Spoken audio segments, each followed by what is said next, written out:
નમસ્કાર.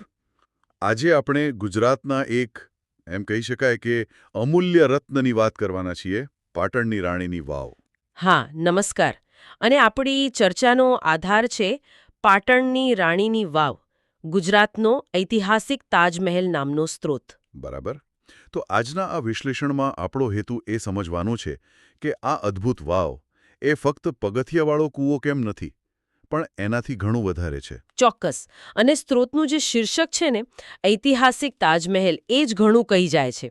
આપણે એ જોવાનું છે કે ભાઈ 11મી સદીની આ રચના કઈ રીતે આજે પણ એન્જિનિયરિંગ અને કલાનો ઉત્તમ નમૂનો ગણાય છે. ચાલો તો શરૂઆત કરીએ એના ઇતિહાસથી.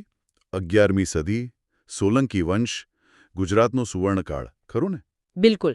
સ્ત્રોત જણાવે છે એમ, આ વાવનું નિર્માણ સોલંકી રાજા ભીમદેવ પ્રથમની યાદમાં એમના પત્ની રાણી ઉદ્યમતીએ કરાવ્યું હતું. લગભગ 11મી સદીની આ વાત છે. એટલે આ માત્ર એક સ્મારક નહોતું. ના, એનાથી વિશેષ એ રાણીની દીર્ઘદૃષ્ટિ પણ બતાવે છે. અને હા, સ્થાપત્ય શૈલીની વાત કરીએ તો એ સમયની જે રાજપૂત શૈલી હતી એનો આ શ્રેષ્ઠ નમૂનો છે. અને આ વાવની વિશાળતા જુઓ. સ્ત્રોતમાં લખ્યું છે લગભગ 64 મીટર લાંબી, 27 મીટર ઊંડી અને 7 માળ. આ ફક્ત પાણી માટે તો નહીં જ હોય. સાચી વાત છે, પાણીનો સંગ્રહ તો મુખ્ય હેતુ હતો જ, ખાસ કરીને ગુજરાત જેવા વિસ્તારમાં જ્યાં પાણીની અછત રહેતી હોય. પણ આટલી ભવ્યતા એ સૂચવે છે કે આ એક મહત્વનું સામાજિક અને કદાચ આધ્યાત્મિક કેન્દ્ર પણ રહ્યું હશે. એટલે લોકો ત્યાં મળતા હોય, પૂજાપાઠ થતા હોય. હા, શક્ય છે. વાતાવરણ જેવું પવિત્ર અને શાંત લાગે ત્યાં. લોકો પાણી ભરવા આવે, પણ સાથે સાથે ધાર્મિક વિધિઓ કરે. કદાચ નાના મોટા મેળાવડા પણ થતા હોય. હવે વાત કરીએ એની કલાત્મકતાની. સ્ત્રોત કહે છે કે 1500થી વધુ શિલ્પો છે. આ આંકડો જ અકલ્પનીય છે. ખરેખર 1500! અને આ ખાલી સજાવટ નથી, આખી વાર્તાઓ કહે છે. સ્ત્રોત મુજબ એમાં દેવી દેવતાઓ છે, ઋષિમુનિઓ છે, અપ્સરાઓ છે. અને પેલું વિષ્ણુના દશાવતારનું વર્ણન પણ છે ને? હા, બહુ જ સુંદર અને ઝીણવટભર્યું નિરૂપણ છે વિષ્ણુના 10 મુખ્ય અવતારોનું. એ સિવાય અષ્ટમાતૃકાઓ એટલે કે 8 માતૃકા દેવીઓના શિલ્પો પણ ખાસ ધ્યાન ખેંચે એવા છે. આ બધું તે સમયની ધાર્મિક માન્યતાઓ અને કલાની પરાકાષ્ઠા બતાવે છે.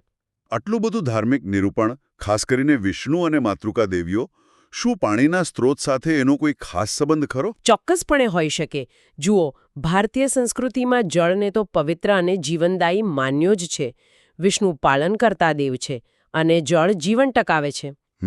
અને માતૃકા દેવીઓ શક્તિ અને રક્ષણનું પ્રતીક છે. એટલે શક્ય છે કે આ શિલ્પો દ્વારા વાવને માત્ર પાણીનો સ્ત્રોત નહીં, પણ એક દૈવી સુરક્ષા અને આશીર્વાદવાળું સ્થળ બનવાનો પ્રયાસ હોય. એટલે જ કદાચ સ્ત્રોત અને ઐતિહાસિક તાજમહેલ કહે છે પ્રેમ અને શ્રદ્ધાની સાથે અદ્ભુત કલાકારીગરી. બરાબર. અને કલાકારીગરીની સાથે સાથે એની ઇજનેરી કુશળતા પણ ભૂલવા જેવી નથી. હા, એ મુદ્દો પણ મહત્વનો છે. એ સમયમાં આવી જળ વ્યવસ્થાપન સિસ્ટમ બનાવવી કમાલ છે. સ્ત્રોત એને પ્રાચીન રેન વોટર હાર્વેસ્ટિંગ સિસ્ટમ કહે છે. પણ આ ફક્ત વરસાદી પાણીનો સંગ્રહ નહોતો.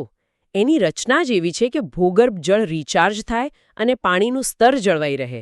અને પેલા 7 માળ નીચે ઉતરતા પગથિયા? હા, એ જ. પાણીનું સ્તર ગમે તેટલું નીચે જાય, લોકો ત્યાં સુધી પહોંચી શકે. આ ખરેખર 11મી સદીની ઇજનેરી વિચારસરણીનું ઉત્તમ ઉદાહરણ છે. તો કલા, સ્થાપત્ય, ઇજનેરી, ઇતિહાસ, આ બધાનું અદ્ભુત મિશ્રણ છે આ વાવ. અને આખરે દુનિયાએ પણ એની નોંધ લીધી. બિલકુલ. 2014માં યુનેસ્કોએ એને વર્લ્ડ હેરિટેજ સાઇટ એટલે કે વિશ્વ ધરોહર સ્થળ તરીકે જાહેર કરી. અને આ માન્યતા ફક્ત એની સુંદરતા માટે નથી, પણ માનવ ઇતિહાસ, સર્જનાત્મકતા અને પર્યાવરણ સાથેના એના ગાઢ સંબંધની પણ સ્વીકૃતિ છે. ગુજરાતના ગૌરવશાળી ભૂતકાળનું જીવંત પ્રમાણ છે આ. તો સારાંશ એ જ કે રાણીની વાવ એ પગથિયાવાળો કૂવો માત્ર નથી. એ ઇતિહાસ છે, કલા છે, વિજ્ઞાન છે અને શ્રદ્ધા છે. ખરેખર ગુજરાતના વારસાનો મુગટમણી. હા,